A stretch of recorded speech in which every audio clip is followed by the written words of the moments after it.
जय हिंद दोस्तों। वंदे मातरम। दोस्तों, आज हम बात करेंगे जम्मू कश्मीर के हजरत बल दरगाह में हुए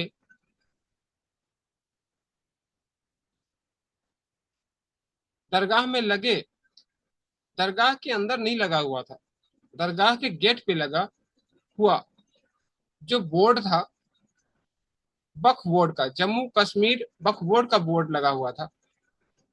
वहां पे हमारे भारत सरकार का, हमारे भारत का प्रतीक जिसे कहते हैं अशोक स्तंभ का चिन्ह लगा हुआ था, जो कि हर जगह जहां भी संविधान से जुड़ी हुई योजनाएं, संगठन या संस्थान है, हमारे कॉन्स्टिट्यूशन से जुड़ी हुई, वहां पे अशोक स्तंभ होता ही है। तभी उसे हमारे संविधान और हमारे कानून के अंतर्गत या दायरे में उसको रखा जाता है। और उस अशोक स्तंभ में ऐसा कुछ भी गलत चीज नहीं था। हमारे देश का प्रतीक है, हम हिंदुस्तानियों का प्रतीक है अशोक स्तंभ। जब हम कहीं विदेश जाते हैं या किसी भी कारण से जाते हैं, तो जो हमारा पासपोर्ट होता है उसमें अशोक स्तंभ का चिन्ह प्रदर्शित होता है। और उससे जब कभी हम विदेश जाते हैं तो वहां पे जब चेकिंग होता है तो उसको देख करके यह विदेशी जानते हैं कि ये भारतीय है। और जो हमारा भारत का संविधान है उसका जो फ्रंट पेज है उस पे अशोक स्तंभ का चिन्ह साक्षात प्रदर्शित है। और उसके नीचे लिखा हुआ रहता है सत्यमेव जयते। ऐसा नोटों पे ही लिखा रहता है, आप सभी देख सकते हैं।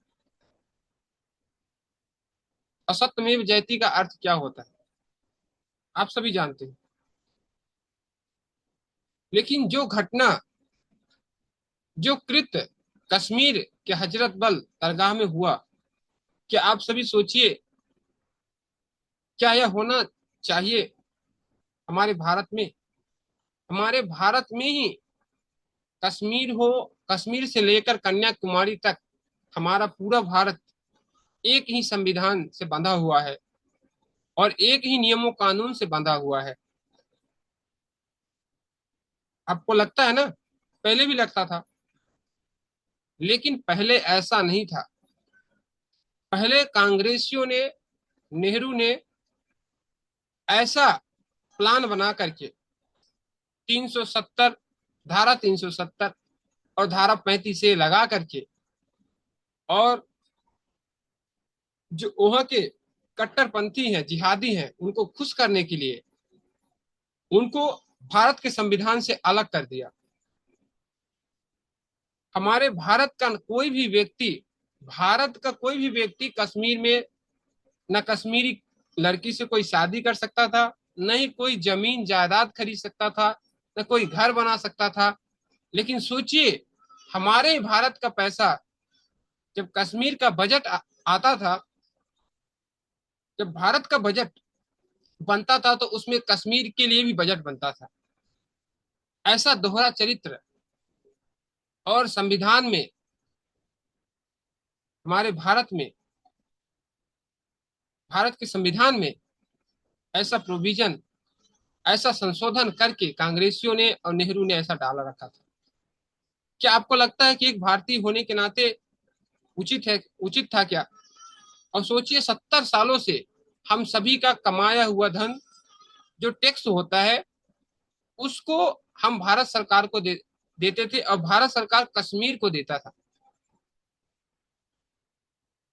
जो उस समय के कांग्रेसी प्रधानमंत्री होते थे, ये जब तक धारा 35 से और धारा 370 नहीं हटा, तब तक चाहे बीजेपी की सरकार हो चाहे कांग्रेस की सरकार हो, सभी कश्मीर को बजट देते थे, पैसा देते थे, हर एक प्रकार का मदद करते थे। लेकिन भारत का जो झंडा होता है, तिरंगा होता है, हम सभी का तिरंगा, जिसे हम गर्व से लहराते हैं, वो हमारे जम्मू एंड कश्मीर में नहीं फहराया जाता था।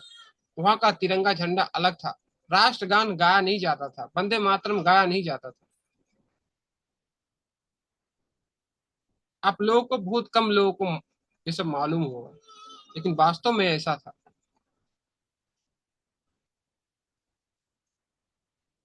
और इसी को कांग्रेसी सेकुलरिज्म कहते हैं। क्या यही सेकुलर का प्रमाण है कि एक आदमी कमाए और दूसरा आदमी बैठ के खाए? सोचिए, कश्मीर में हम सभी भारतीय कुछ भी खरीद नहीं सकते, कश्मीर की बेटियों से शादी नहीं कर सकते, विवाह नहीं कर सकते, लेकिन कश्मीरी आके हमारे पूरे भारत में जो कश्मीरी भाई हैं, वो आके कुछ भी खरीद सकते हैं, शादी कर सकते हैं, जो मर्जी सो कर सकते हैं। लेकिन हम नहीं खरीद सकते, हम नहीं जा सकते।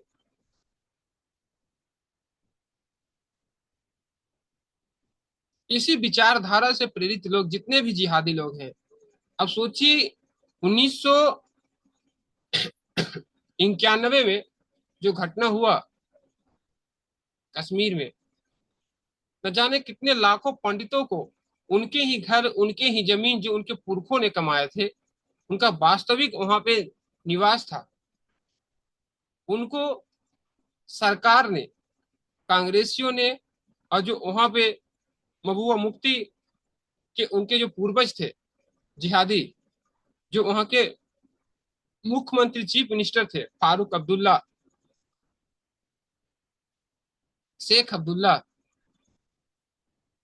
इन सभी ने आतंकवादियों को पालकर, सोचिए, अपनी बेटी को स्वयं किडनैप करवा के और जिहादियों को छुड़वाने के लिए, आतंकवादियों को छुड़वाने के लिए अपनी बेटी को किडनैप करवाया, और बाद में उसको छोड़ा आतंकवादियों को, और उसकी बेटी अपने आप वापस घर पे आ गई।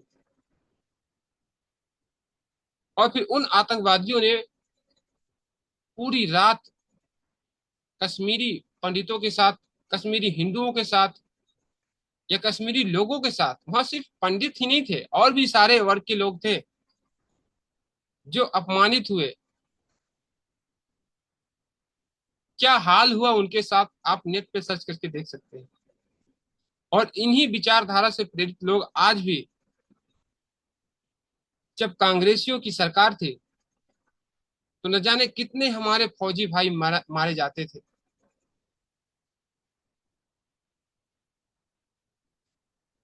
वहां के जो कट्टरपंथी आतंकवादी थे जम्मू कश्मीर के, वो पत्थरों से मारते थे हमारे देश के फौजियों के ऊपर, हमारे देश के सैनिक के ऊपर।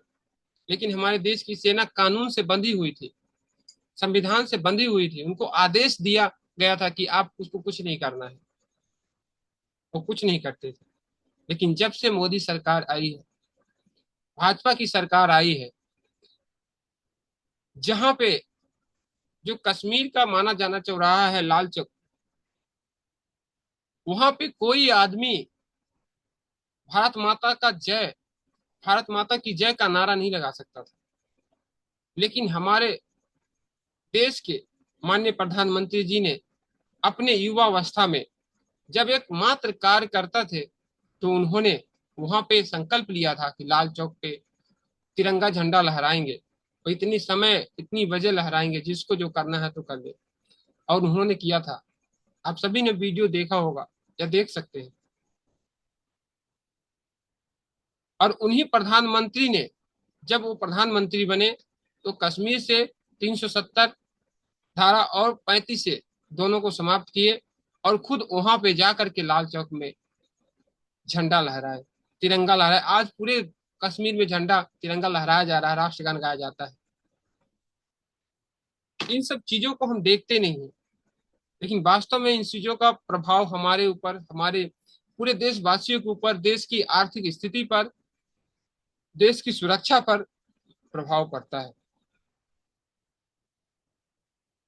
हमारे बहुत सारे मित्र बोलते हैं कि अशोक का जो स्तंभ है मात्र एक चिन्ह है, उसको अगर तोड़ दिया जाए तो उससे कुछ नहीं होता। भाई साहब, जो हम व्यक्ति होते हैं ना, वो व्यक्ति हम तभी तक कहलाते हैं जब तक हमारा प्राण रहता है शरीर में। लेकिन हम जाने जाते हैं अपनी नाम से। अगर हमारा नाम न हो ना, हमारा कोई निशान न हो, कोई पहचान न हो ना, तो हमारी कोई कीमत नहीं है कहीं भी। जो ब्रांड बनते हैं ना, ब्रांड, चाहे किसी भी कंपनी का उठा के ले लीजिए, ब्रांड की वैल्यू होती है। उसी प्रकार से हमारे हिंदुस्तान का जो ब्रांड है, हमारे भारत का जो ब्रांड है, वो अशोक स्तंभ है, जो कि हर एक सरकारी संस्थानों में लगा हुआ रहता है। हम सभी को इन बातों पे ध्यान देना चाहिए। अब बहुत सारे मित्र बोल रहे थे हमारे कि उनके ऊपर एफआईआर तो हो गया। मैं कहता हूं कि अगर आपके घर पे कोई चोरी करे, कोई आपको जान से मारने की कोशिश करे, आपके घर तोड़ने की कोशिश करेंगे, तो आप क्या उस वक्त क्या करेंगे? संविधान उसी का रक्षा करता है जो खुद का रक्षा करता है। पहले खुद का रक्षा करना सीखिए, खुद से रक्षा करना सीखिए, क्योंकि देश हम सभी का है। आज ये कश्मीर में हुआ है, कल ये हमारे आसपास भी हो सकता है, हमारे जिले में भी मस्जिद हैं, मदरसे हैं। हम सभी को इस बारे में सोचना होगा। कश्मीर पहले ऐसा नहीं था। कश्मीर में हमारे, आप आज से करीब 60-70 साल पहले की घट इतिहास उठाकर देख लीजिए, कश्मीर की क्या हालात थी। वहां पे ज्यादा से ज्यादा पंडित और क्षत्रिय होते थे। वहां के राजा आजादी के वक्त महाराजा हरि सिंह होते थे। वहां पे क्षत्रियों का ज्यादा से ज्यादा संख्या होता था, पंडितों का संख्या होता था। वहां का जो कल्चर है वो एकदम अलग ही प्रकार का था। अब वहां पे जिहादियों ने पूरा कब्जा कर लिया है। इसी प्रकार से देश में, देश की कई हिस्सों को, कई जगहों को जिहादी कब्जा करना चाहते हैं। ये घटना क्यों हुई है, इस पे भी आप रिसर्च करें। और इसी घटना से जुड़ी हुई, इन जिहादियों से जुड़ी हुई एक फिल्म आई है, जिसे विवेक रंजन अग्निहोत्री जी ने बनाया है। उस फिल्म का नाम है the Bengal file. Bengal file में ये दिखाया गया है कि डायरेक्ट एक्शन डे की क्या कहानी है। डायरेक्ट एक्शन डे के दिन हिंदुओं का कैसा नरसंहार किया गया। हिंदुओं का यानी केवल पंडितों का नहीं, उसमें दलित भी शामिल है, उसमें आदिवासी भी शामिल है, उसमें ओबीसी भी शामिल है। हर एक वर्ग के लोग शामिल हैं। अगर आप सभी बंगाल फाइल्स को हिंदू के नाते ना देखें तो कम से कम SC ST OBC के नाते देख सकते हैं। और जो बंगाल में जो कश्मीर में हुआ, उस घटना पे विचार करिए और अपने आप को सेकुलर कम और राष्ट्रवादी ज्यादा बनाइए, तो जिहादियों को पहचानने में सहूलियत मिलेगी और समझने में भी। बस इतनी सी बात कहकर मैं आज आप सभी से विदा लेता हूँ। आप सभी को शुभ रात्रि। जय हिंद, जय भारत।